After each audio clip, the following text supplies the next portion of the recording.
So, welcome to the Lizzabitty channel. Little housekeeping. Please like the video. If you enjoy the content, please subscribe to the YouTube channel. Let's really get into some things today. I am so tired of outliers blatantly disrespecting the great black ancestors in the United States of America. I am so tired of it. You should be too.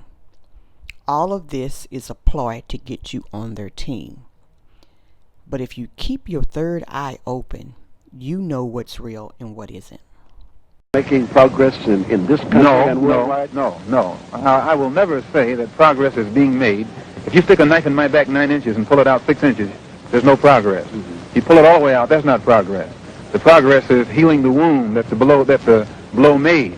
And they haven't even begun to pull the knife out, much less try and heal the wound. They won't even admit the knife is there. You have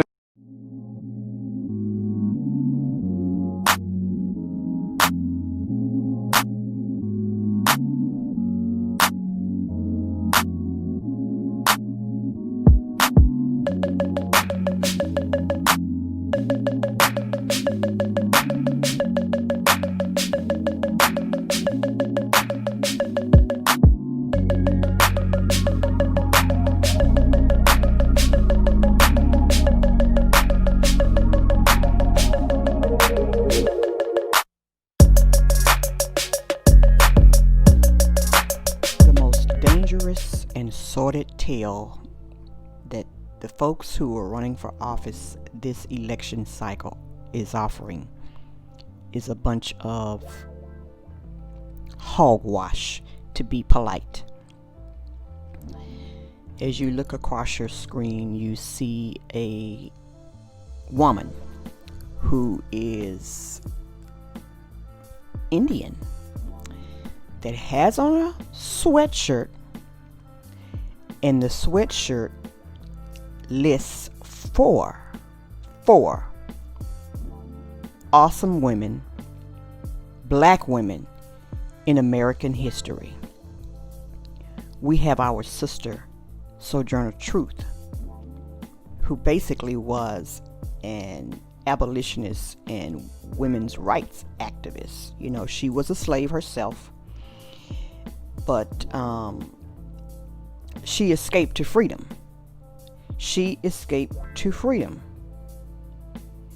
And so history tells us that she was the first black woman to win a case against a white man.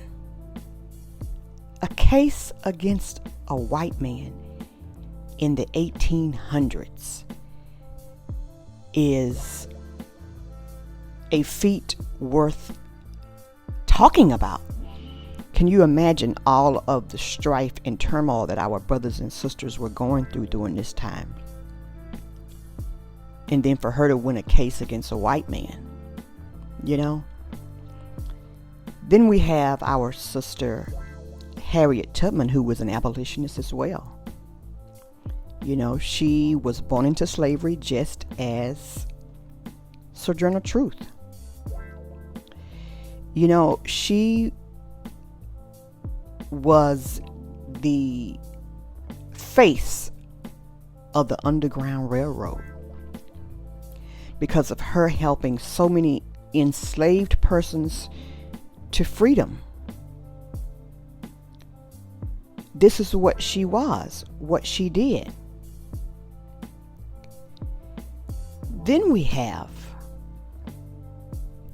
the wonderful educator and author, our sister Shirley Anita Chisholm, who hailed from the NYC. Yes, she did.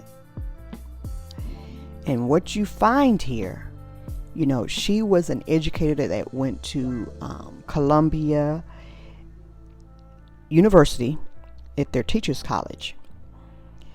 And so she was a pioneer in that she became the first black woman elected to the United States Congress. This was in the 1960s. The 1960s. You know, she ran for, well, her tenure was for 7 terms. And in 1972, she was the first African American candidate to run for a major party's nomination to be president of the United States. And she ran under the Democratic ticket. Under the Democratic ticket. Now, maybe this is a point of contention as to why many of you all are Democrats. But in the words of Malcolm X, none of them basically are any good for us. It is just reality. It is our reality and our, what I want to say. I have to mince words on this particular video because I am so appalled by what I see on the screen.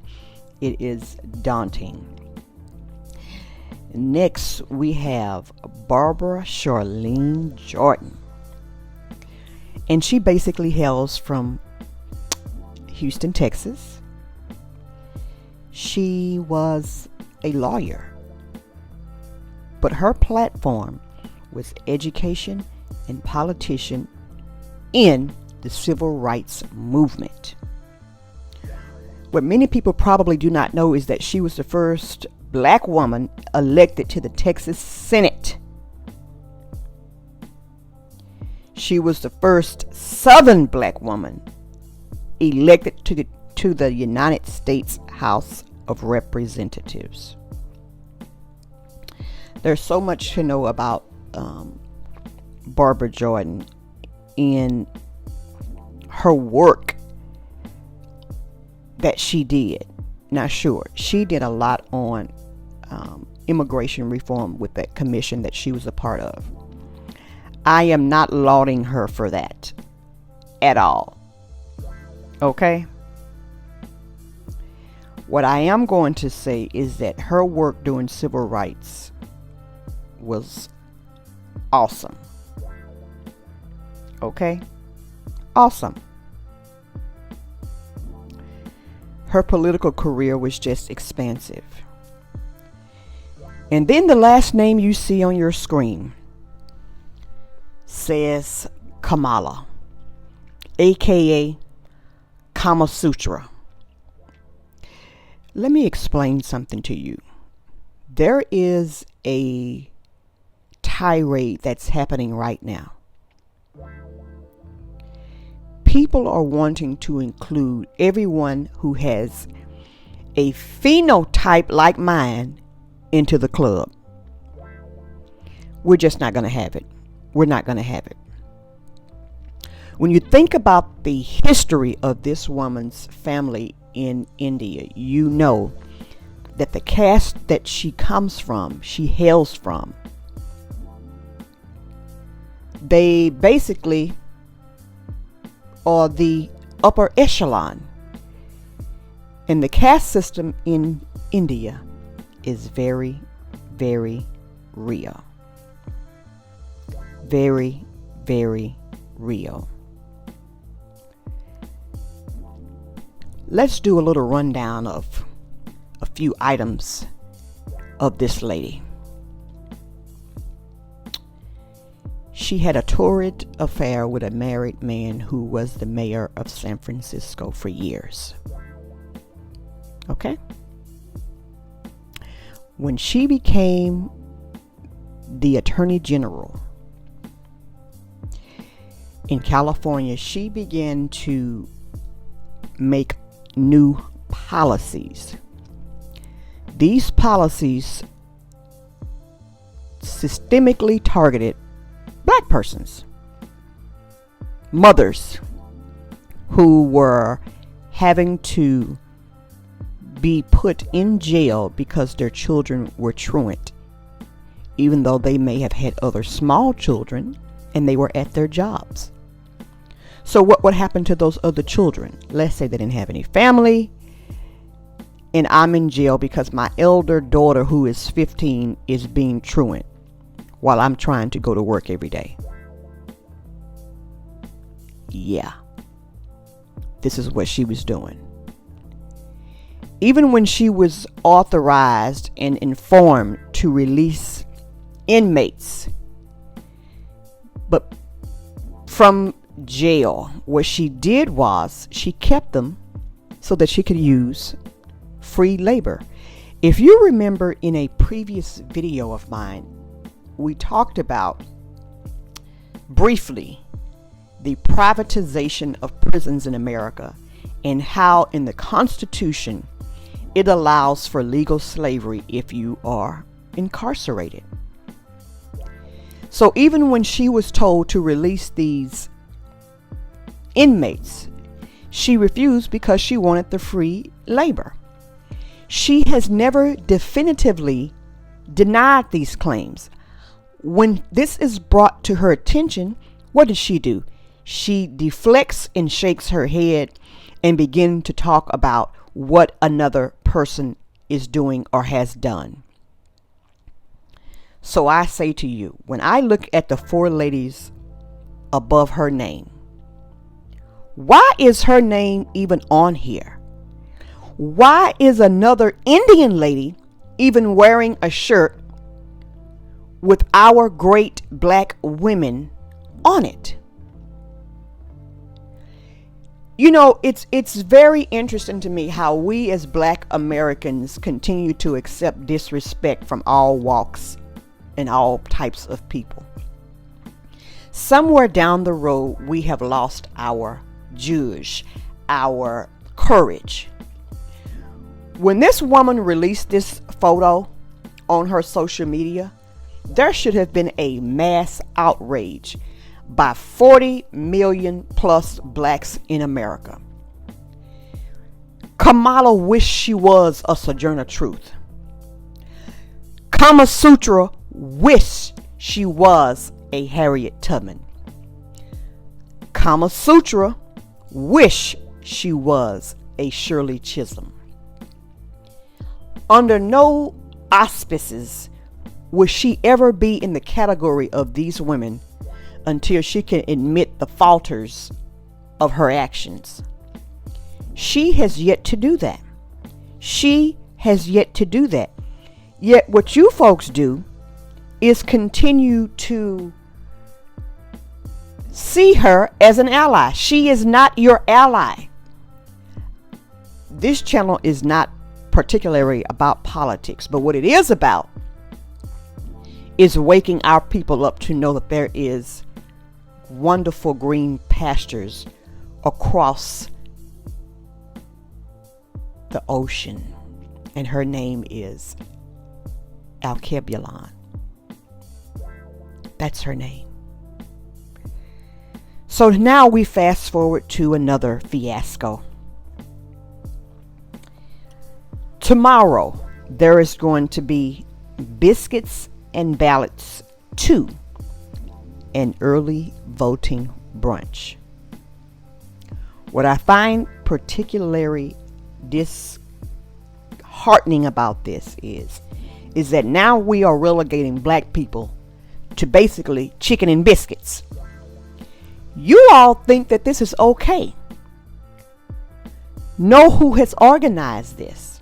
Now, what I'm not telling you is that the other side is better. Neither side is your friend. Dr. John Henry Clark has told you this, but you folks do not listen. RIH to Dr. John Henry Clark. Biscuits and ballots. This is what you have been relegated to. But it's okay, right? As long as they get your vote. Why do you continue to take such actions without it being a slight to you? to a slight to your people. Why is this what we take? Are we so downtrodden and we want others to save us that we just continue to take all of the disrespect, the blatant disrespect that is in your face day in and day out? But yet when somebody you see in a store or something accidentally steps on your shoe, you're ready to kill them. But look what they're doing. Look what they are doing. You're not saying anything about this. I have a charge for you today. I have a charge. Stop looking to COONs, KOONs as your savior. Excuse me. Got tongue tied. Stop looking to these political parties to give you some form of true justice for all the atrocities they've done against us. This woman is playing the race card. If you were to ask her right now what race she put on her voter's registration card, I'm sure it says white. I'm sure if you ask her what she has on her bar card, I'm sure it says white.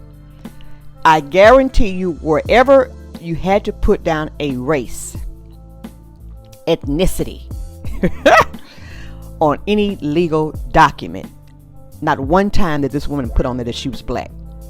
I don't want to hear any mess about her going to Howard, because we know the white guy, Sean, you know his name, claims that he is black and went to Morehouse to get the Oprah Winfrey Scholarship, yet there's no one black in his family. His mother and father are 25-20s. Again, I have nothing against them if they are going to do right, because you have to be fair.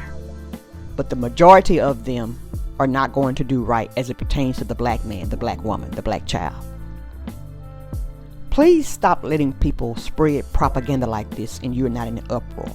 You all are in more of an uproar for the smallest incremental crap, but not of someone desecrating the names of these 4 women.